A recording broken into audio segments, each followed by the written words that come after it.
Assalamu alaikum friends. Hello everyone.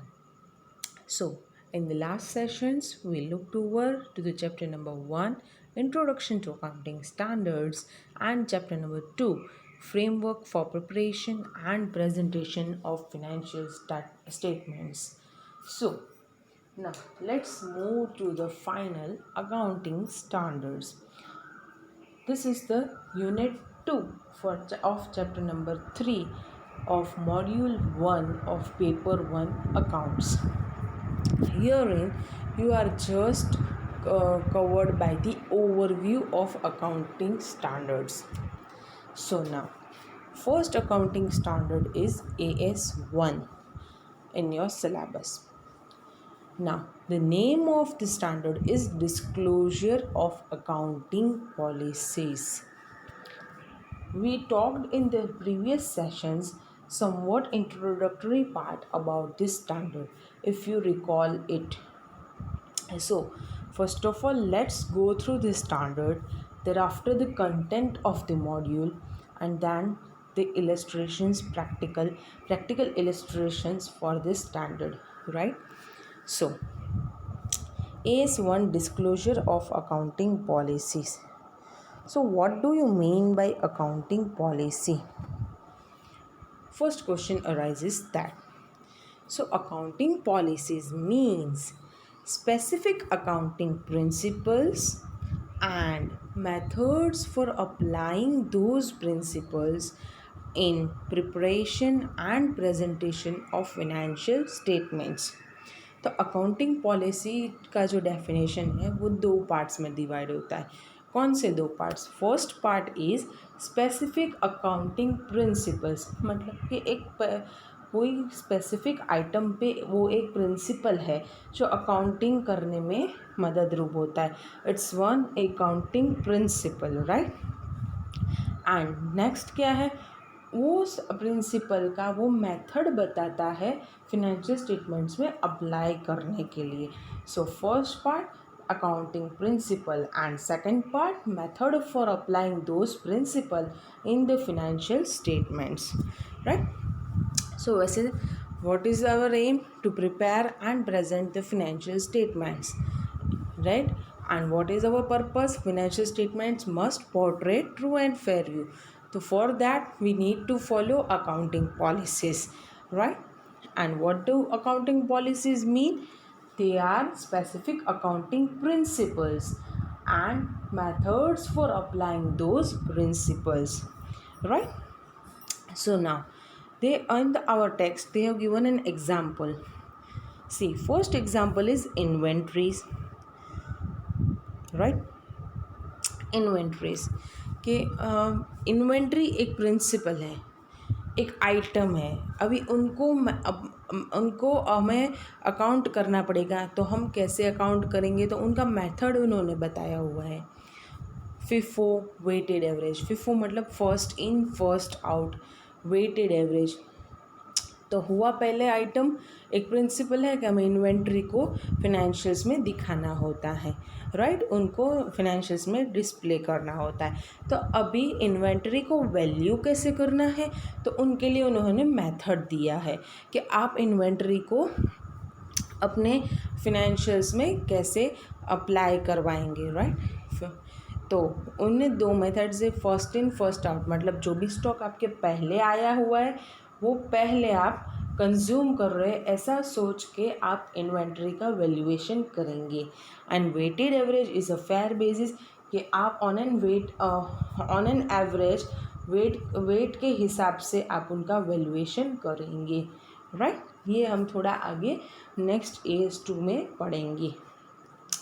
Second फिर उन्होंने बताया कैश फ्लो स्टेटमेंट. एक प्रिंसिपल है कि हमें कैश फ्लो स्टेटमेंट बनाना होता है, तो उनके लिए दो मेथड्स दी गई है. कौन सी? डायरेक्ट मेथड एंड दूसरी इनडायरेक्ट मेथड, राइट. अभी तीसरा है डेप्रिसिएशन. तो डेप्रिसिएशन तो उनके लिए दो मेथड्स दी गई है. जो कैश फ्लो का जो मेथड है वो हम आगे AS3 में पढ़ेंगे। डायरेक्ट मेथड ऐसा होता है कि आपको सभी कैश रिसिप्ट्स और कैश पेमेंट्स को 3 हिस्सों में बांटना होता है, investing, operating and financial activities, right. हालांकि इनडायरेक्ट मेथड में ऐसा होता है कि you need to adjust the net profit and calculate your closing cash balance and display your cash receipts and payments, right? Thereafter depreciation में भी 2 methods, SLM, WDV, ये उनका एग्जाम्पल दिया गया हुआ है। SLM means straight line method, you will evenly distribute depreciation year to year among its useful life, right? And WDV, written down value method, each and every year the value will get diminished and in proportion to that you will provide depreciation, right? Now coming to the next part, so we learned what was accounting policies. Thereafter we saw the the 2 main parts of accounting policies, that is accounting principles and methods for applying those principles. Now we will see that what are the considerations for selection of an accounting policy. What points you must consider when you are selecting an accounting policy for your financial statements, right? So there are 2 kinds of considerations. First one is primary and other is secondary, right? So let's see the primary consideration. Financial statements should portray true and fair view of performance and affairs by adopting accounting policies. So first primary consideration क्या है कि आप जो भी accounting policy को adopt करें उनसे हमारा जो फिनेंशियल स्टेटमेंट्स प्रिपेयर हो वो ट्रू एंड फेयर व्यू बताना चाहिए। किस बात का ट्रू एंड फेयर व्यू? अपने performance, that is the result, profit और loss, and affairs, that is the balance sheet. जो भी आपका स्टैंडिंग बैलेंसेज है ऑन द ईयर एंड उनका ट्रू एंड फेयर व्यू बताना चाहिए, right? So this is the primary consideration. Now what do you mean by true and fair view? मतलब के see, actually true and fair view is not defined anywhere, but the amounts disclosed should be accurate to the reasonable extent and it must be free of material misstatements and errors, right? तो ये हुआ हमारा primary consideration. Thereafter secondary considerations में 3 considerations हैं जो मैंने 3 भाग में डिवाइड किए हुए आप यहाँ पे देख सकते हैं। First one is prudence, another materiality and last substance over form. So let's go to each and every one. First, prudence, entity must follow conservatism. So prudence का मतलब क्या है कि सावधानी से, सावचेती से आप अपना अकाउंटिंग कीजिए। मतलब कि कोई प्रॉफिट या कोई इनकम जो अभी जिसका प्रोबेबिलिटी नहीं है, आपको पक्का आने वाला है, श्योरिटी नहीं है, और अगर श्योरिटी भी है लेकिन अभी इस साल नहीं मिलने वाली है, तो आप ऐसे लिख नहीं सकते मेरे को आगे के साल में ये इनकम मिलने वाली है, because we are following in conservative approach while we are preparing financial statements, right. फिर हमको ऐसा नहीं करना है कि इस तरह से अकाउंटिंग नहीं करना है कि हमारा प्रॉफिट्स या एसेट्स ओवर स्टेट हो जाए। मतलब कि द प्रॉफिट और assets must not be over stated, मतलब जो फिगर है उनसे आप ज़्यादा दिखा दे, एक्चुअली पोजीशन कुछ और हो, ऐसा नहीं होना चाहिए। या फिर ऐसा भी नहीं होना चाहिए कि आपके लॉसेस हो, आपके लायबिलिटीज़ हो वो अंडर स्टेट हो जाए, कि आपके लायबिलिटी है एक्चुअली ज़्यादा और वो हम कम दिखा चुके हैं, या फिर लॉस कम दिखा चुके हैं, वैसा नहीं होना चाहिए। हमें प्रूडेंस मतलब सावचेती से, सावधानी से अपना अकाउंटिंग करना है। ज़्यादा एक्सपेंस, कोई खर्चा होने वाला नहीं है फिर भी उनको दिखा दे, या फिर होने वाला है उनको ना दिखाए।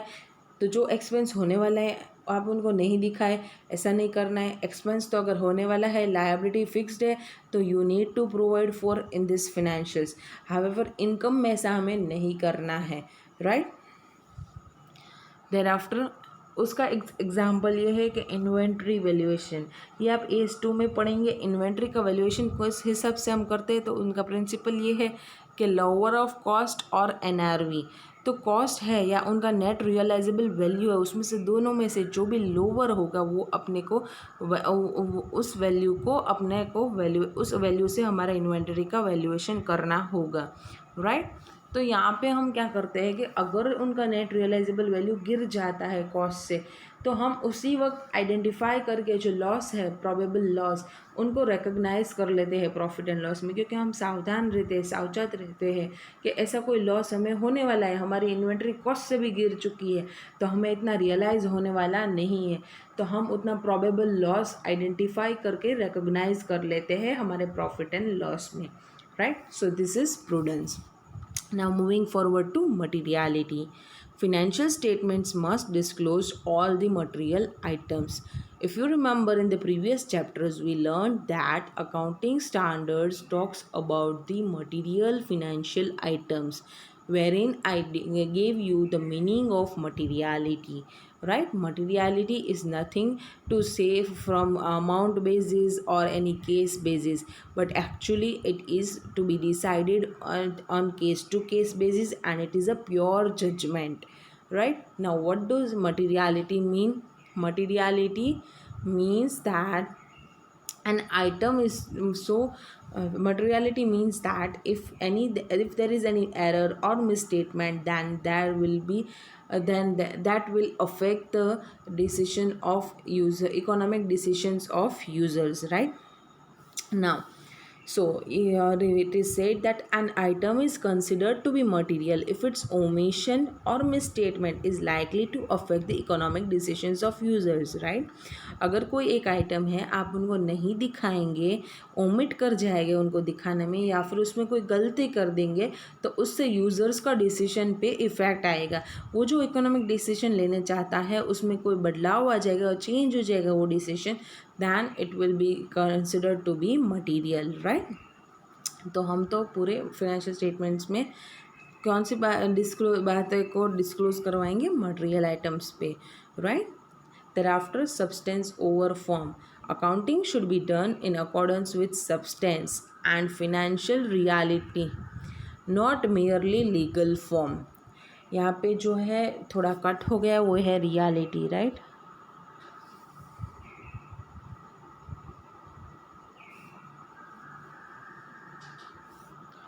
सब्सटेंस एंड फिनेंशियल रियलिटी, ठीक है। सो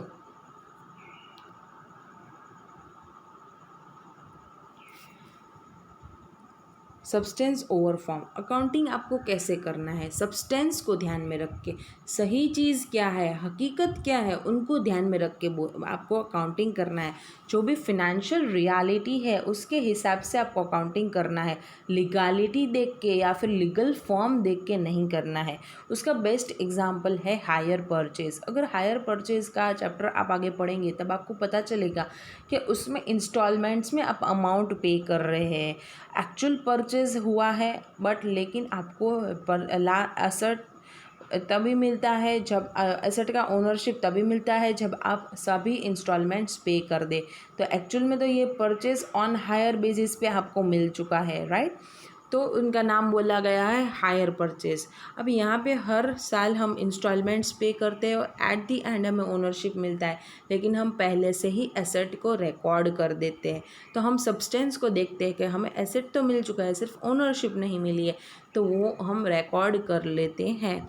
सो सब्सटेंस ओवर फॉर्म ऐसा है कि आपको पर्दा उठा लेना है, जो दिखा रहा है वैसा कुछ है नहीं, हकीकत कुछ और है, तो उसका पर्दा हमें हटा देना है और हकीकत के हिसाब से हमारा अकाउंटिंग करना है। So this is substance over form. So we looked over to the three considerations, that is prudence, materiality and substance over form. I hope you are done through it. Moving forward, now change in accounting policies. Due to the as my page got over, I connected my chart with this forward, right? If you are noting down my chart, please kindly take this into consideration. Now, we talked about accounting policies, we talked about the considerations for its selection. Now, what to do if there is any change in accounting policies, right? So when there is any change in accounting policies, we will see that there is two bifurcations: whether the change is material in current period, or it is not material in current period but it will be ascertainable in later periods. तो आपका जो अभी reporting period है उसमें क्या ये आपका change material है? तो अगर ये मटेरियल है और आपका अमाउंट असर्टेनेबल है, then you need to disclose the facts along with the amounts, that is the financial impact on financial statements, right? And if it is material but you cannot ascertain the amount of it, then you need to disclose the facts, right? Now this both points will be disclosed in the current reporting period, right? These both facts will be disclosed in the current reporting period. Whether it is see, if it is material in current period and amount is ascertainable, then what will you disclose? Both facts and the monetary amount, that is financial effect on financial statements in the current reporting period. If the amount is not ascertainable, then you will disclose the facts in the current reporting period. But now the change which you have made in accounting policies is not material in current reporting period but would be ascertainable in later periods. So for that, it is said that facts will be disclosed in the later period to be disclosed. Facts of such change in later period to be disclosed in current reporting period. आगे मतलब you need to disclose the facts, that is also in current reporting period, but you need to say that this change will impact materially in later periods, right? Or this there will be such change in later periods, so you need to disclose the facts in current reporting period, right? So this was if there is any change in accounting policies, how you need to give your disclosure, right? Now moving forward, fundamental accounting assumptions. Actually we learned these fundamental accounting assumptions in detail in our previous chapters, but we will not skip here, we will go through it once. So if you can recall it, there are three fundamental accounting assumptions, that is going concern, accrual basis and consistency. So let's proceed with going concern. What do you mean by going concern? Going concern means कि आप ऐसा assume कर रहे हैं कि आपका business सालों साल चलने वाला है. मैंने लेमन लैंग्वेज में ये बात कही थी कि you are assuming that your business operations will continue in foreseeable future. मतलब सालों साल आ रहा है, मतलब आते सालों साल में आपका धंधा चलेगा, ठीक है ना. ना there is neither an intention, मतलब कि आपका कोई इरादा नहीं है, nor a need to curtail material business operations. आपका कोई इरादा भी नहीं है, आपकी कोई ज़रूरियात भी नहीं अपने बिजनेस मटीरियल बिजनेस ऑपरेशंस को बंद करने की, क्रिटिकल बिजनेस ऑपरेशंस को बंद करने की, राइट? तो ये हुआ गोइंग कंसर्न. इसका बेस्ट एग्जांपल है डेप्रिसिएशन. हम हर साल डेप्रिसिएशन प्रोवाइड करते हैं. क्यों प्रोवाइड करते हैं? क्योंकि हम ऐसा अज्यूम करते हैं कि हमारा बिजनेस सालों साल चलेगा, तो आते साल मतलब जब भी हमारा असेट का यूज़फुल लाइफ ख़त्म हो जाएगा तो हमें उनको रिप्लेस करने के लिए, जो असेट कंज्यूम हुआ है उनको रिप्लेस करने के लिए हम एक अमाउंट प्रोवाइड फॉर करते हैं, एक प्रोविज़न क्रिएट करते हैं, तो उसको बोला जाता है depreciation. So here we are assuming that our business will continue in foreseeable future and we will use the asset throughout the economic life, right? Now next assumption is accrual basis. What this says, that it is assumed that income and expenses are recorded on periodical basis and not on cash basis. Here in accrual basis, we record each and every accounting transactions and events on period to period basis, not on whether the cash has been received or not or cash has been paid or not. इसका best example ये है outstanding liabilities. आपका कोई खर्चा हुआ है, right? मान लो आपने आपको रेंट पे करने का है, इस मंथ का रेंट, इस साल का रेंट है, राइट, लेकिन आपने अभी पे नहीं किया है, आप नेक्स्ट साल में पेमेंट कर रहे हैं, तो you will display the outstanding rent also in this current reporting period. मतलब कि आप रेंट को अपना इस साल का एक्सपेंस है, राइट, तो you will need to report expense of rent in this current reporting period and create the liability of the outstanding payment. I hope you are getting it right. So this was accrual basis. And thereafter the third assumption is consistency. Here you are assuming that the same accounting policies will be followed year to year. In every reporting period you need to follow the same accounting policies, right?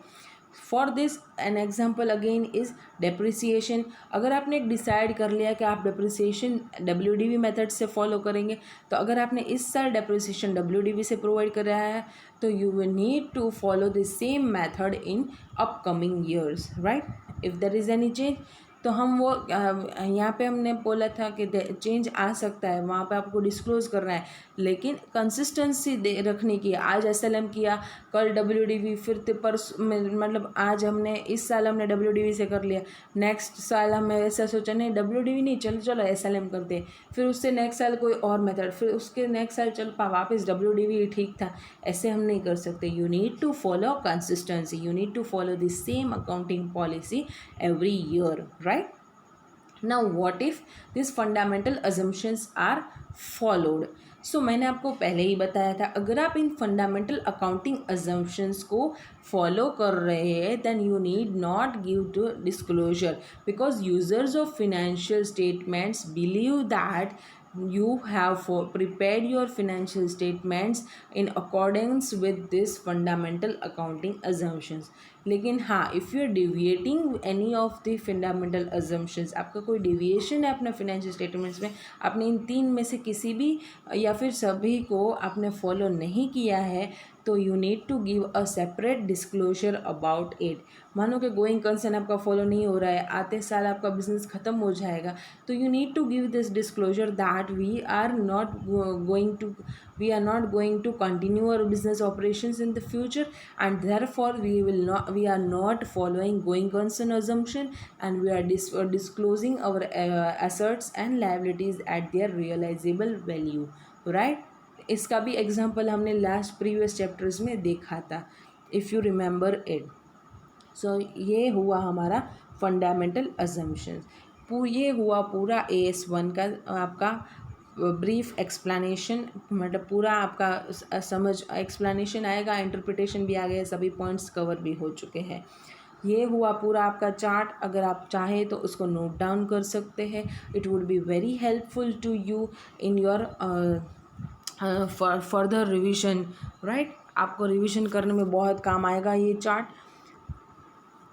आप उसको screenshot लेके आप save कर सकते हैं। And हाँ, screenshot लेके save नहीं करना है, you need not go to the mobile to look over it. आपको ये पूरा चार्ट अपने हाथों से बनाना है। You need to write it over this chart, because I believe that एक बार जो भी चीज़ आप लिखते हो आपके दिमाग में ज़्यादा बैठता है, पढ़ने से ज़्यादा लिखने में आपको रिटेन होता है, right. So please take a time. It will not take more than 5 to 10 minutes for copying this chart, but write it over through your hand, right? So now let's move to the text. पूरा standard क्या बात करता है, standard में कौन से points थे जो हमें सिलेबस में दिए गए, सभी को हमने कवर कर लिया, सभी को अच्छे से समझ भी लिया है। लेकिन हमें एक बार पूरा टेक्स्ट का मॉड्यूल का लैंग्वेज है, मैंने वही को यूज़ किया है अपने चार्ट में। मैंने अपने चार्ट में मॉड्यूल का लैंग्वेज ही यूज़ करके पूरा चार्ट बनाया है, वही लैंग्वेज लिखा हुआ है। लेकिन हम एक बार पूरा मॉड्यूल का कंटेंट ओवरलुक कर जाते हैं। अभी यहाँ पे ज़्यादा मैं डिटेल में एक्सप्लेनेशन नहीं जाऊँगी, क्योंकि हमने अच्छे से समझ लिया है हमारे चार्ट से, right. So you need to overview of accounting standards, right. यहाँ पे हमें ये जो है इतने एस को पढ़ने का है, 1 2 3 10 11 12 13 16 इतने एस हमारे सिलेबस में हैं। अभी हम चलते हैं AS1 disclosure of accounting policies. Right. Introduction में हम ज़्यादा डिटेल में नहीं जाते हैं, लेकिन देख लेते हैं। Since enterprise operate in diverse situations, now each and every enterprise are operating in the different situations, different operating conditions, right। सभी एंटरप्राइज का बिजनेस अलग है, उनका ऑपरेटिंग एनवायरनमेंट अलग है, तो उस वजह से जो अकाउंटिंग होगा सबका डाइवर्सिफाइड अकाउंटिंग होगा।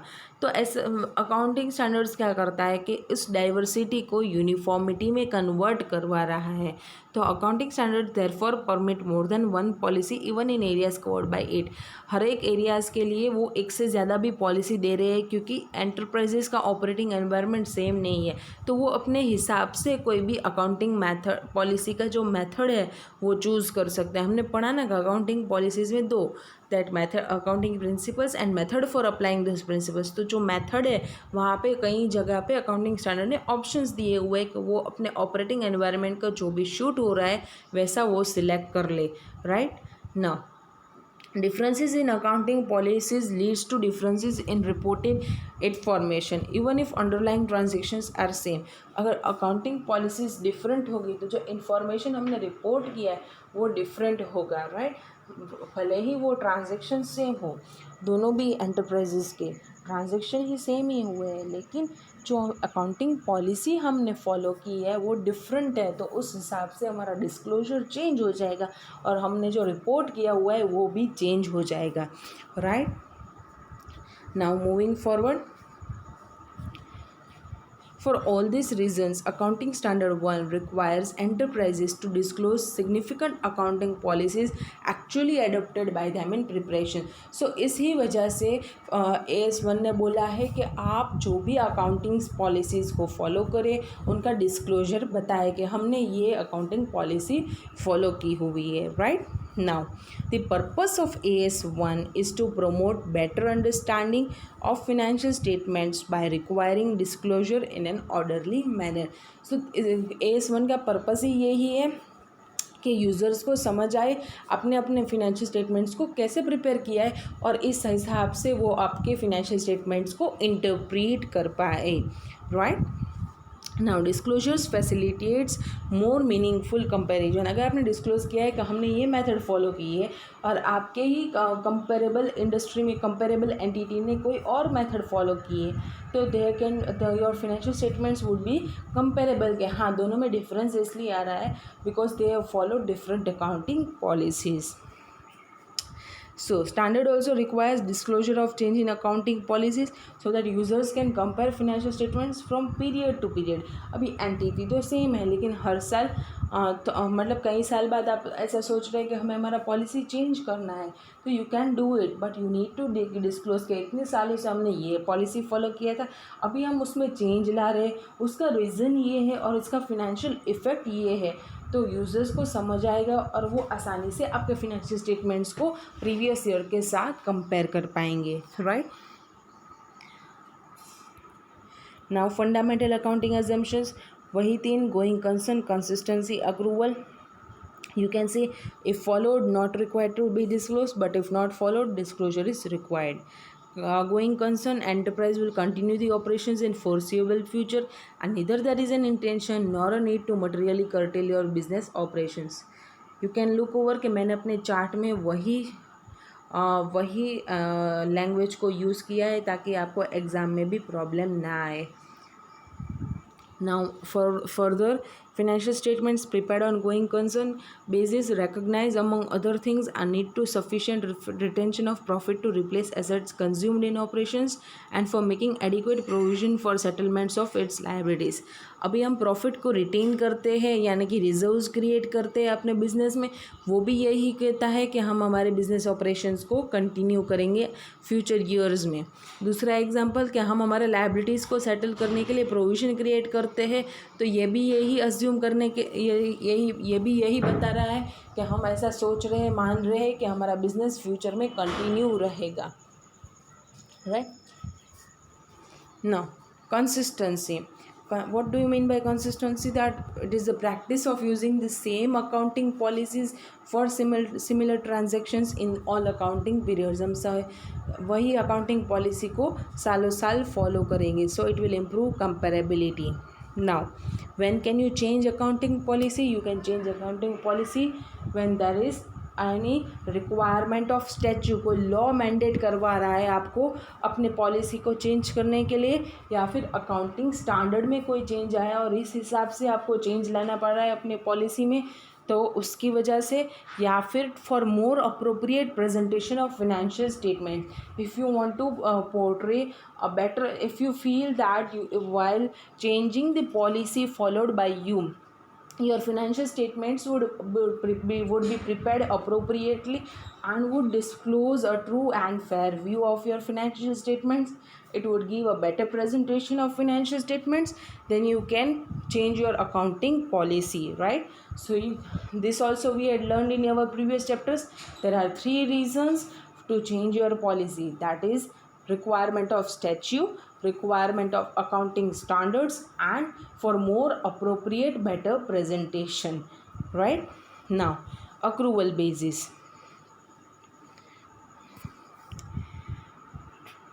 Transactions are recognized as soon as they occur, whether or not cash or cash equivalent has actually been received or paid. So as I said that हम सभी ट्रांजेक्शन्स को जैसे ही वो इनकर हो, मतलब एक्सपेंस कोई इनकर हो या इनकम कोई अर्न हो, हम उनको रिकॉग्नाइज कर लेंगे. कैश पेमेंट या रिसिप्ट की राह नहीं देखेंगे. इसका बेस्ट एग्जांपल मैंने आपको आउटस्टैंडिंग लायबिलिटीज़ बोला था. Accrual basis more logical approach है आपका अकाउंटिंग करने के लिए, राइट. और मैंने ये भी बोला था कि कंपनीज एक्ट भी मैंडेट करवाती है सभी कंपनीज़ को अक्रूवल बेसिस फॉलो करने के लिए, और इनकम टैक्स एक्ट ने भी बोला है कि you generally you can follow mercantile, that is accrual system, right. See यहाँ पे उन्होंने कंपनीज एक्ट का सेक्शन का रेफरेंस दिया है. Section number 128 sub section 1 clause 3 of companies act mandates the companies to maintain their accounts on accrual basis, right. Any income or expense is recognized on cash basis, the facts should be restated, right. If now you are following cash basis or any item of your financial has been recognized on cash basis, you need to disclose the fact in your notes to financial statements. Now further,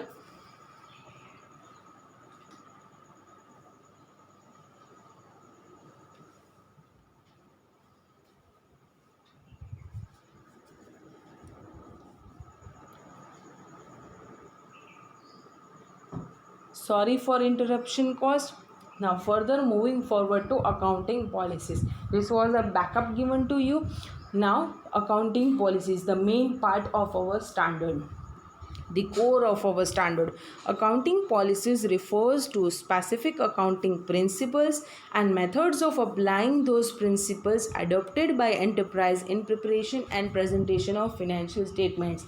The same language we have used, that you need to what do accounting policies mean? That it is a specific accounting principle. Also you need to select this and you are given methods for it, and you need to select your principle and the method for disclosing that principle, right.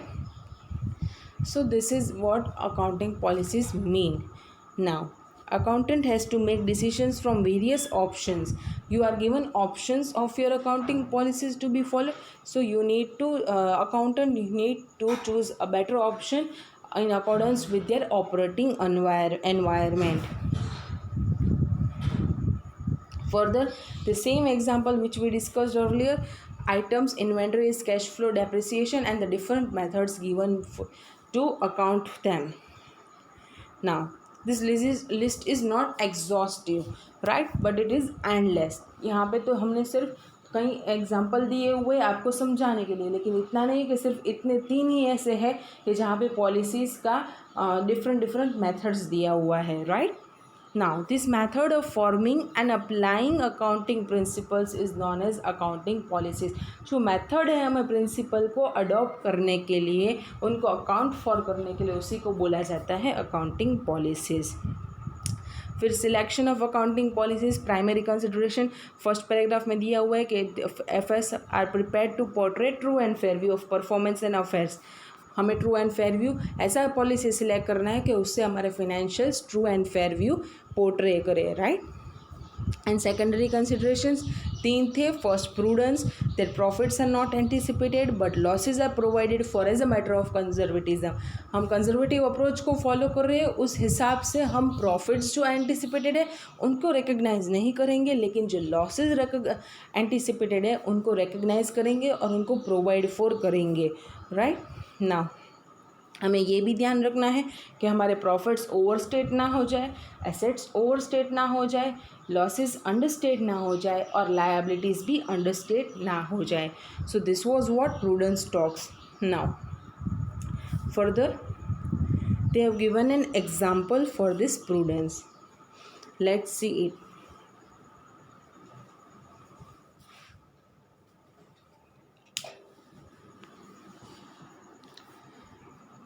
The most common example of exercise of prudence in selection of accounting policies in valuing inventory. हमने देखा ही था कि inventory का valuation हम कैसे करते हैं, lower of cost और NRV। तो उसके हिसाब से यहाँ पे एग्जाम्पल दिया गया हुआ है। Suppose a trader has purchased 500 units of certain article at 10 per unit.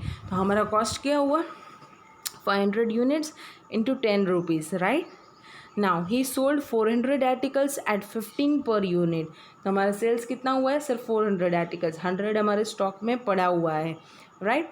तो हमारा प्रॉफिट कितना होगा, 400 इंटू 15 माइनस 400 यूनिट सेल हुए, तो 400 इंटू 15 माइनस 400 इंटू 10, और as you can do, sales price हमारा 15 है, कॉस्ट हमारा 10 है, देयरफॉर हमारा प्रॉफिट कितना हुआ पर यूनिट 5, राइट। ना 5 इंटू कितने यूनिट्स हमने सेल किए, 400, तो हमारा प्रॉफिट कितना हुआ 2000 रुपीज़, राइट। ना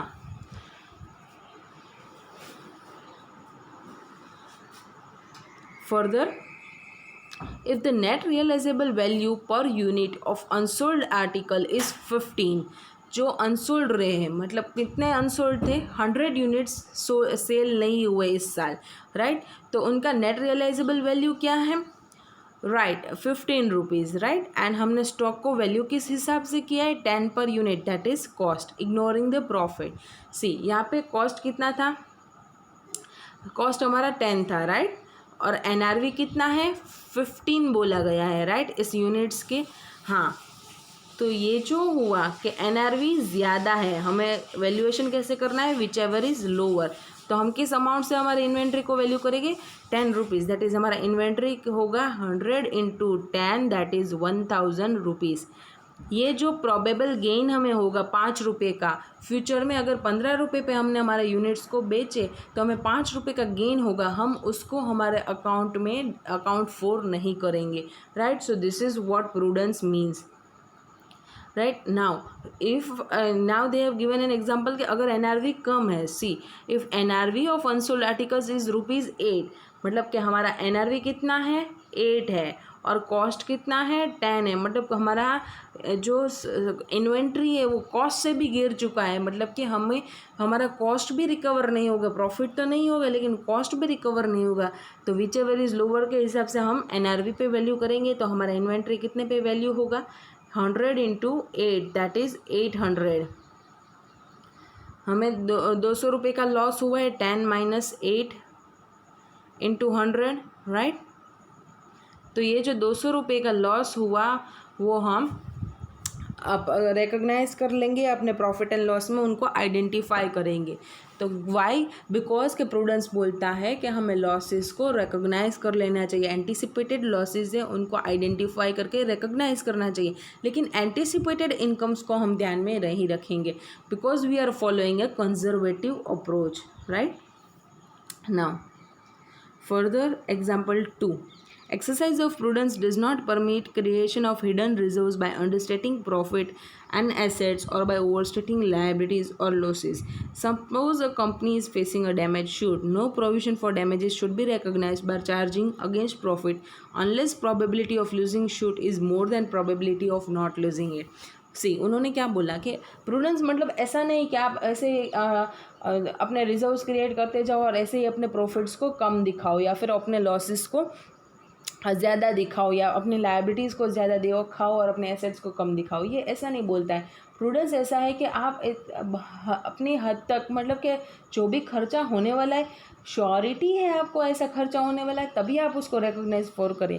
लेकिन इनकम अगर आपको फिक्स ही है, श्योर है, लेकिन फिर भी आप उसको रिकॉग्नाइज ना करें ताकि यूज़र्स है उसको देख के ज़्यादा वो ना हो जाए। नेक्स्ट ईयर सिचुएशन क्या रही हमें पता नहीं है, राइट। लेकिन लॉसेस में के हिसाब से आगे होने वाला खर्चा है, पक्का है, तो उसको तो हम ले ही लेंगे क्योंकि ऐसा कुछ हमें आगे खर्चा आने वाला है। तो यूज़र्स को पता चले कि हमारा कैश यहाँ पे यूज़ होगा, हमारी असत यहाँ पे यूज़ हो जाएगी, राइट। फिर उन्होंने एग्जांपल बोला है कि अगर आपके मतलब आपके एंटरप्राइज में के लिए के अगेंस्ट में शूट फाइल की गई है, राइट। तो जो शूट के केस है उसको जीतने की प्रोबेबिलिटी ज़्यादा है हारने के बदले, तो फिर you did not provide the damages that you need to pay. लेकिन हाँ, अगर प्रोबेबिलिटी ज़्यादा ये है कि आप केस हार जाएंगे, then you need to provide for the damages you need to pay, right? Now next, substance over form.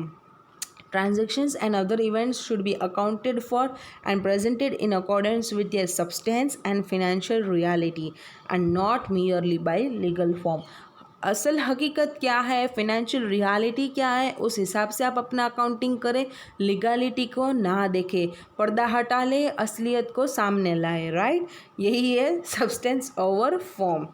Now next, materiality. Financial statement should disclose all material items, knowledge of which might influence the decisions of users, right? Materiality is not always the matter of relative size. अभी उन्होंने कई example दिए। सी materiality के लिए मेरे को आपको एक एग्जाम्पल देना था। बेस्ट एग्जाम्पल दिया गया हुआ है कंपनीज एक्ट में अपनी बैलेंस शीट मतलब अपना statement of profit and loss और बैलेंस शीट को डिस्प्ले करने का जो जनरल इंस्ट्रक्शंस दिया गया है शेड्यूल 3 के द्वारा, इसमें बेस्ट एग्जाम्पल मटेरियलिटी का दिया गया है। पहले हम इनके एग्जाम्पल्स को देख लेते हैं। Company should disclose by way of notes additional information regarding any item, income or expenditure which exceeds 1% of revenue from operations or 1 lakh, whichever is higher. तो उन्होंने क्या बोला कि जो भी आपके एक्सपेंस है वो अपने रेवेन्यू से 1%, आपकी टोटल रेवेन्यू के 1% से ज़्यादा है या 1 लाख से ज़्यादा है, तो you need to give a disclosure. ये भी कंपनीज एक्ट के शेड्यूल 3 का रिक्वायरमेंट है। तो ये क्या हुआ, मटेरियलिटी हुई कि आपके रेवेन्यू के 1% से आपका खर्चा बढ़ गया, तो मतलब कि बहुत मटेरियल खर्चा है, राइट। तो उसको आपको डिस्क्लोज करना है। And next, a company should disclose in notes to accounts shares in company held by each shareholder holding more than 5%. किसी एक शेयर होल्डर ने 5% से ज़्यादा आपके शेयर्स होल्ड किए हुए, then also you need to disclose it, right? तो ये भी जनरल इंस्ट्रक्शंस में कवर हो चुका हुआ है। फिर आपको ऐसा भी बता दूं कि आपने मानो कि मतलब एक प्रिंटिंग मशीन लिया, कॉस्ट उसका 5000 से कम है, अज्यूमिंग दैट, तो इतना मटेरियल नहीं है कि आप उसको एसेट के तौर पे रिकॉर्ड करें। हाँ, ये सालों साल चलने वाला है, लेकिन जो अमाउंट है, फिगर है, इतना मटेरियल नहीं है आपके एंटिटी के ऑपरेशंस के हिसाब से, तो आप उसको एक्सपेंस आउट कर देंगे, कैपिटलाइज नहीं करेंगे। तो ये भी हुआ एक एग्जांपल मटेरियलिटी का, right. Now manner of disclosure, all significant accounting policies adopted must be disclosed at one place, right? Now, disclosure of change in accounting policies, if there is any change and there is material effect, then you need to provide for the amount as well as the facts. However, if the amount is not ascertainable or it is not material for the current period but will be ascertained in later periods, then you need to disclose the facts in the current reporting period, right? Now, moving to next page, they have given an example. A simple disclosure that accounting policy has been changed is not of much use for a reader of financial statement. Effect of change should further be disclosed. सी आपको आपने बता दिया हमने WDV से SLM method को change कर लिया है, लेकिन WDV से हमारा डेप्रिसिएशन इतना आ रहा था, SLM से हमारा डेप्रिसिएशन इतना आएगा, और उस डेप्रिसिएशन के अमाउंट की डिफरेंस की वजह से हमारे प्रॉफिट पे इतना फ़र्क आएगा, वो हमें बताना चाहिए, राइट, ताकि यूज़र्स को ज़्यादा समझ आ सके. Suppose the company has switched over to weighted average for ascertaining cost of inventory from earlier practice of using FIFO. Closing inventory by FIFO is 2 lakh and weighted average is 1.8 lakh. तो 20,000 का आपका profit down हो जाएगा, right. तो ये हमें disclose करना होगा. सी FIFO से आपका प्रॉफिट कितना आ रहा है, सॉरी आपका इन्वेंट्री कितना आ रहा है, 2 लाख. अभी वेटेड एवरेज से कितना आएगा, 1.8 लाख. अभी तक आप कितने अमाउंट पे दिखाते अपना इन्वेंट्री, 2 लाख. अभी तक आप कौन सी मेथड फॉलो कर रहे थे, FIFO.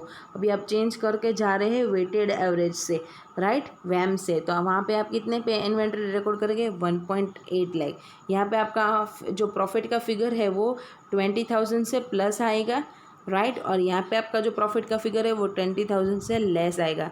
सो वो लोग ऐसा बताना चाहते हैं कि आपका जो प्रॉफिट है वो 20,000 से रिड्यूस हो जाएगा अगर आप वेटेड एवरेज फॉलो कर रहे हैं. तो आप जब अपना डिस्क्लोजर दें तो आप सिर्फ ऐसा ही ना बोले कि हमने FIFO से वेटेड एवरेज मेथड कर लिया है, लेकिन आप ये भी बोले कि उसकी वजह से हमारा प्रॉफिट 20,000 से कम हो जाएगा, राइट. तो यूज़र्स को ज़्यादा समझ आ जाएगा. फर्दर,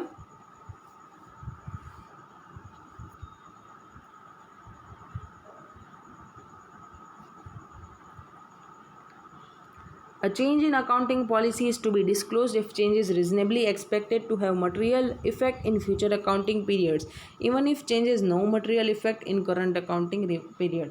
उन्होंने क्या बोला कि अगर आज के साल में, आज के रिपोर्टिंग पीरियड में वो मटेरियल नहीं है, लेकिन फ्यूचर ईयर्स में भी वो मटेरियल हो जाएगा, फिर भी आपको इस साल में रिपोर्टिंग करना पड़ेगा, उसका डिस्क्लोजर देना पड़ेगा.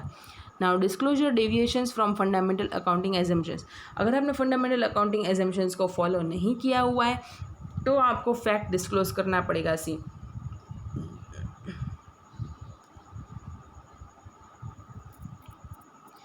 read here, if fundamental accounting assumptions are followed in financial statements, specific disclosure is not required. But if fundamental accounting assumptions is not followed, right, then the fact should be disclosed. See here, not followed, the facts should be disclosed. Principle of consistency refers to practice of using same accounting policies for similar transactions in all accounting periods. So you can see here कि अगर हमने fundamental assumptions follow नहीं किया तभी हमको disclose करना है. उसके अलावा अगर आपने use किया है तो there must be no disclosure of it, right. Now further, in the books of Messrs Prashant Limited, closing inventory as on 31st March 15 amounts to 1,63,000. See, यहाँ पे हमने पूरा हमारा जो कंटेंट था उसको पढ़ चुके हैं, उनके एग्जांपल्स भी देख चुके हैं. अभी हम प्रैक्टिकल इलस्ट्रेशंस पे आगे बढ़ते हैं, राइट. उसका फर्स्ट इलस्ट्रेशन ये है. In the books of Messrs Prashant limited, closing inventory as on 31st March 15 amounts to 1,63,000 on basis of FIFO method. Company decides to change FIFO to weighted average for ascertaining cost of inventory from year 14-15. On basis of weighted average, closing inventory as on 31st March 2015 amounts to 1,47,000. Realizable value of inventory amounts to 1,95,000. Discuss the disclosure requirements. First of all, see, पहले तो क्या हमारा है कि हम FIFO से weighted average जा रहे. अभी तक हमारा FIFO से क्या आ रहा था, 1,63,000, राइट. अभी वेटेड एवरेज से क्या आएगा, 1,47,000. सो इतना हमारा गिर चुका है, राइट. मतलब कि 16,000 से हमारा इन्वेंट्री गिर जाएगा तो हमारा प्रॉफिट 16,000 से यहाँ पे कम हो जाएगा, राइट. और यहाँ पे प्रॉफिट 16,000 से ज़्यादा हो जाएगा. ठीक है। अभी रियलाइजेबल वैल्यू है 1,95,000, तो हमारा कॉस्टिंग कितना आया 1,47,000, रियलाइजेबल वैल्यू 1,95,000। हमें जो भी लोअर है वो पकड़ना है, मतलब कि हम 147 पे ही हमारा इन्वेंट्री को वैल्यू करवाएंगे, राइट। तो ये हुआ, पहले हमें समझाना है कि हम फीफो से वेटेड में गए हैं, फिर हमें समझाना है कि उसके वजह से हमारा 16,000 से प्रॉफिट कम हुआ है, फिर हमें समझाना है कि हमने इन्वेंट्री को कॉस्ट और NRV which ever is lower के हिसाब से डिस्क्लोज किया हुआ है, राइट। मूविंग फॉरवर्ड, वही बात उन्होंने पूरा पैराग्राफ में लिख के बताई हुई है। See reduce current profit and value of inventory by 6,000 rupees. सिन, तो ये है हमारा इलस्ट्रेशन 1। बहुत इजी रहा, आप उसको कैसे प्रेजेंट करना है अपने एग्ज़ाम्स में वो आप यहाँ पे देख सकते हैं। और मैं आपको जनरली यही बोलूँगी, जबकि आपको प्रेजेंट करना है then you need to give just in 3 paragraphs, मतलब शॉर्ट पैराग्राफ्स। फर्स्ट पैराग्राफ आपका ऐसा होना चाहिए कि अकाउंटिंग स्टैंडर्ड कौन सा एप्लीकेबल होगा और वो उसका कौन सा प्रोविज़न है वो उसको एप्लीकेबल होगा, आपको पहले उसकी बात करनी की है। फिर आपको बताना पड़ेगा कि यहाँ पे फैक्ट्स क्या है, राइट। पहले तो आपको अकाउंटिंग स्टैंडर्ड कौन सा है वो, फिर उनका रेलेवेंट प्रोविज़न क्या है वो, फिर नेक्स्ट पैराग्राफ में आपका इश्यू क्या है, issue in the consideration. Then after आपको इन दोनों को कंपेयर करके इंटरप्रेट करवाना है ताकि हम कंक्लूजन पे आ सके, और लास्ट में आपको कंक्लूजन देना है। अगर आप यहाँ पे बात करें तो हम यहाँ पे बात करेंगे, यहाँ पे AS1 की बात हो रही है, यहाँ पे हम अकाउंटिंग पॉलिसी की बात करें कि अकाउंटिंग पॉलिसी में चेंज हुआ है तो उसका डिस्क्लोजर रिक्वायरमेंट्स क्या होगा, राइट। तो उसका हम प्रोविज़न में देखेंगे कि चेंज इन अकाउंटिंग पॉलिसीज़ का जो पूरा चार्ट था वो हम यहाँ पे प्रोविज़न में बताएंगे। फिर हम इश्यू में बताएंगे कि इश्यू यहाँ पे क्या है कि disclosure requirements when there is a change in accounting policy. तो पूरा हम फैक्ट्स ऑफ द केस यहाँ पे साथ में बता देंगे, राइट। इशू के साथ ही हमारा फैक्ट्स हम दिखा देंगे कि ऐसा है कि हम पहले फिफो फॉलो कर रहे थे, अभी हम वेटेड एवरेज फॉलो करना पसंद कर रहे हैं, और इन दोनों का इन्वेंट्री वैल्यूएशन इतना इतना आ रहा है, इतना चेंज आ रहा है, और हमें इशू ये है कि हमें उनका डिस्क्लोजर रिक्वायरमेंट्स बताना है। फिर आप उसको इंटरप्रेट करवाएंगे कि देखिए दोनों के चेंज की वजह से 16,000 से हमारा प्रॉफिट कम हो रहा है, और हमारा प्रोविज़न बोलता है कि हमें जब भी वो मटेरियल आइटम है तो उसका जो अमाउंट भी असर्टेनेबल है तो हमें उसको डिस्क्लोजर करवाना पड़ेगा facts with along with the monetary value, तो हमें वो इंटरप्रेट करवाना है। और लास्ट में कंक्लूजन करना पड़ेगा कि हमें ये डिस्क्लोजर रिक्वायरमेंट्स बतानी पड़ेगी कि हमारे 16,000 से प्रॉफिट कम हो रहे हैं और हमने वैम फॉलो किया है, फिफो नहीं किया है, राइट। तो इस हिसाब से आप पूरा आंसर देंगे जब आपका पूरा ये 5 मार्क्स का क्वेश्चन बन जाएगा, राइट। नाउ नेक्स्ट इलस्ट्रेशन आगे रह गया। ABC Limited was making provision for non-moving inventories based on issue for last 12 months. Company wants to provide during the year 31st March 2017 based on technical evaluation. तो पहले non moving inventories का valuation किसी और basis पे कर रहे थे, right. Last 12 months में कितना उनका इश्यू हुआ है, और अभी हम क्या एक टेक्निकल इवैल्यूएशन के हिसाब से उसका वैल्यू करवाना चाहते हैं। Total value of inventory 100 lakh से, provision required based on 12 months issued 3.5 lakh, on technical evaluation 2.5 lakh. यहाँ पे हमारा प्रोविजन कम हो जाएगा, if you can see it, right. तो प्रोविज़न कम होगा उससे हमारा प्रॉफिट पे भी असर आएगा। Profit is provision is always charged against profit, right. तो 3.5 माइनस 2.5 दैट इज़ 1 लाख का प्रोविज़न रिड्यूस होगा, और उसकी वजह से हमारा प्रॉफिट 1 लाख से बढ़ जाएगा, right. Now see here, does this amount to change in accounting policy and can the company change the method? See, the decision the company has taken के हमें ये हमें उसका जो वैल्यूएशन है वो चेंज करवाना है, राइट। टेक्निकल इवैल्यूएशंस हमें इवैल्यू करना है, लेकिन अकाउंटिंग पॉलिसी ऑफ कंपनी में require that provision of non moving inventories should be made. Method of estimating में भी change in case of more prudent estimate. अगर ये मोर प्रूडेंट है कि इससे हमारा बेटर प्रेजेंटेशन होगा, तो हम इसमें चेंज ला सकते हैं, right. Now considering the total value, amount of required provision is also not material. अगर हम टोटल वैल्यू ऑफ इन्वेंट्री कितना है 100 lakhs और उसके सामने प्रोविजन कितना है सिर्फ 2.5 लाख रुपए का, तो इतना ज़्यादा मटेरियल नहीं है। So disclosure can be made for such change in following lines.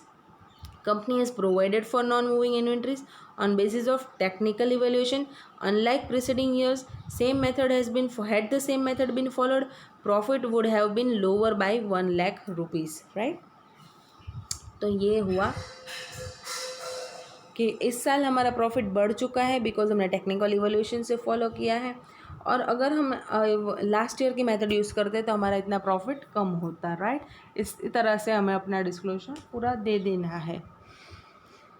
Next illustration, Jagannath Limited has made rights issues of shares in 2017. The offer document to the members, it had projected a surplus of 40 crores during the accounting period as on 31st March 2017.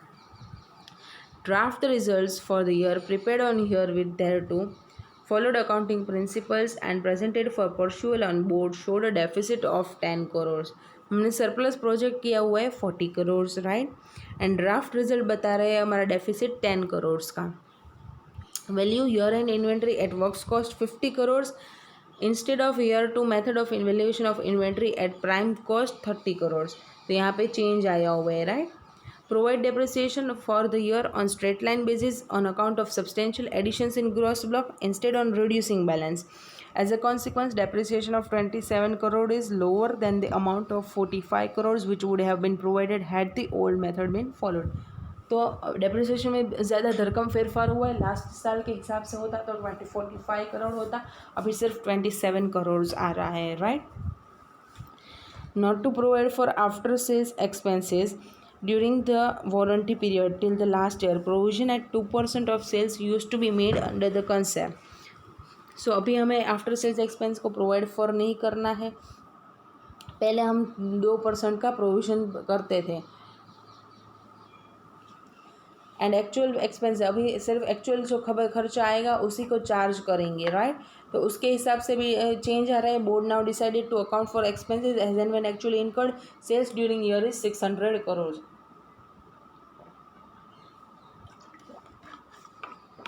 तो पहले हम 600 का 2% पहले वाली method करते तो 600 का 2% provide करते हैं, अभी हमें कोई भी प्रोविजन नहीं करने का है। And thereafter provide for permanent fall in value of investments which fall had taken place over the past 5 years. अभी इन्वेस्टमेंट्स में परमानेंट फॉल आया है, मतलब कि आप अगर जब एज 13 पढ़ेंगे तब आपको पता चलेगा कि long term investments at cost दिखाया जाता है, और जब भी उसमें उनकी वैल्यू में परमानेंट रिडक्शन आता है तभी हमको उसको प्रोवाइड फॉर करना होता है, तो वो उतना प्रोविज़न 10 करोड़ है। Now, as a chief accountant of company, you are asked to provide managing director the draft for notes to accounts for inclusion in annual report for 16-17. अभी आपको नोट्स टू अकाउंट्स का पूरा एक ड्राफ्ट बना के director को देना है, राइट। नाउ पहले तो पूरा हम प्रोविजन यहाँ पे समझाया है, देखें। As per AS1, any change in accounting policy which has a material effect in current period is reasonably expected to have material effect in later period should be disclosed. फिर हमने बोला कि अगर मटेरियल है तो अमाउंट भी देखनी पड़ेगी, अगर अमाउंट असर्टेनेबल है तो उसको भी डिस्क्लोज करना पड़ेगा, नहीं असर्टेनेबल है तो फैक्ट इंडिकेट्स करवाने पड़ेंगे, और उसके हिसाब से नोट्स टू अकाउंट्स को ऐसे बनाने के हैं।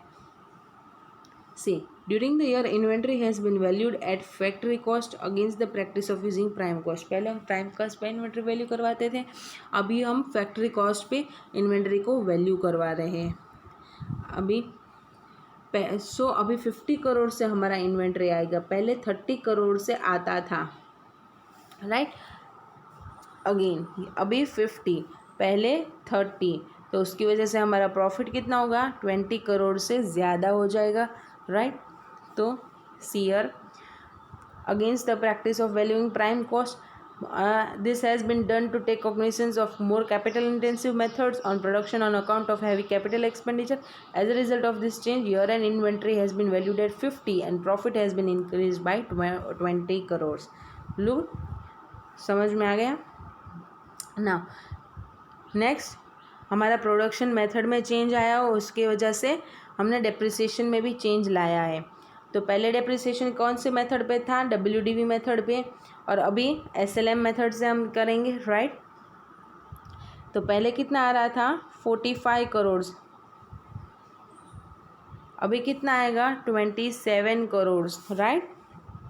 तो 18 करोड़ से हमारा डिफरेंस आ रहा है, 18 करोड़ से हमारा प्रॉफिट बढ़ जाएगा, या राइट। तो ये भी हम आगे यहाँ पे उन्होंने डिस्क्लोजर बता दिया है, अगर आप पढ़े तो।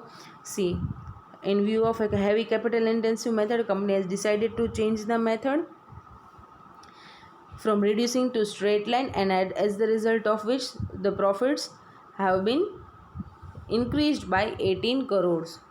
Same now, not to provide for after sales expenses during the warranty period till last year, provision of 2% of sales was made.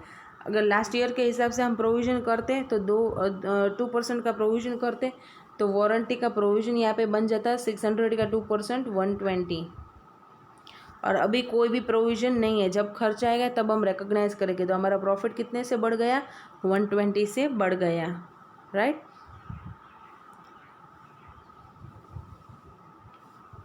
Look your answer.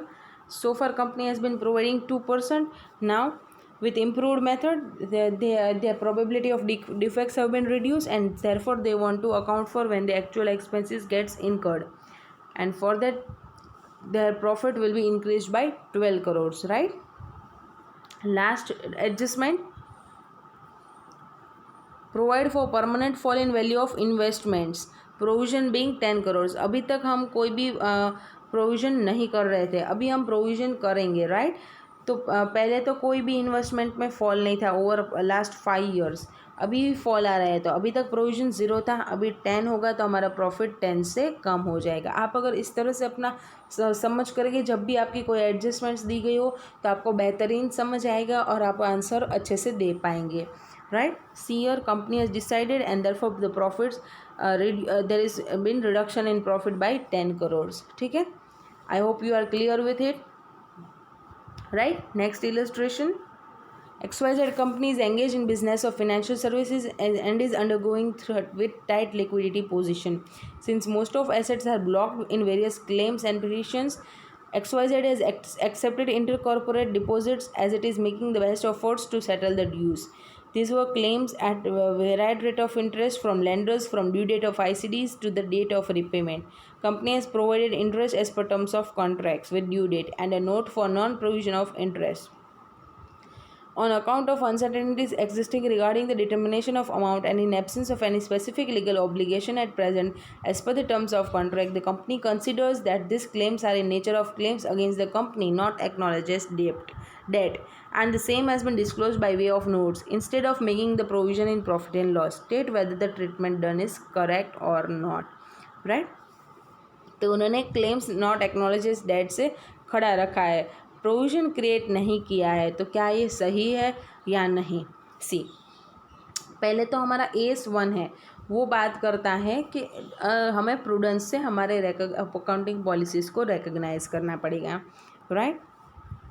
Now जब भी हम प्रूडेंस की बात करते हैं तो जो भी प्रॉफिट्स एंटिसिपेटेड है उनको हम रिकग्नाइज नहीं करेंगे जब तक वो रियलाइज ना हो जाए, राइट। जब भी कोई लॉसेस है, लायबिलिटीज़ है जो सर्टेन है, तो उसके लिए हमें बेस्ट एस्टीमेट ढूंढ के प्रोविजन क्रिएट करना है, राइट। ऑल्सो अक्रूवल भी एक फंडामेंटल एजम्पशन है। उसके हिसाब से हमारा principal amount of loan is not repaid but lender can not be replaced in a disadvantageous position, non payment of interest in respect of overdue amount. Accrual basis पे हमें तो हमारा लायबिलिटी रिकॉर्ड करना पड़ेगा, चाहे कैश पेमेंट हो या ना हो, सही है। तो कंपनी के ऊपर एक ऑब्लिगेशन है ओवरड्यू इंटरेस्ट को पे करने का। सो कंपनी को उस लायबिलिटी को भी प्रोवाइड फॉर करना चाहिए, और इंटरेस्ट अगर लेंडर्स से वेव किया है तो एक एस्टिमेटेड अमाउंट और रिजनेबल बेसिस को देख के हमें वो प्रोविज़न क्रिएट करना पड़ेगा। However in respect of overdue interest amounts which are settled the liability should be accrued to the extent of amount settle, मतलब अगर इंटरेस्ट उन्होंने वेव कर दिया है, सिर्फ प्रिंसिपल अमाउंट का हमें ऑब्लिगेशन है, इंटरेस्ट तो वेव हो चुका है, तो सिर्फ हम प्रिंसिपल अमाउंट का प्रोविजन क्रिएट करेंगे, right. Now therefore the treatment done by the company for not providing interest amount is not correct. Non-provision of overdue interest liability amounts to violation of accrual basis. अगर हमें principal interest भी पे करना है तो फिर हमें ओवरड्यू इंटरेस्ट लायबिलिटी को भी प्रोवाइड फॉर करना पड़ेगा और दोनों का प्रोविज़न करना पड़ेगा, ठीक है।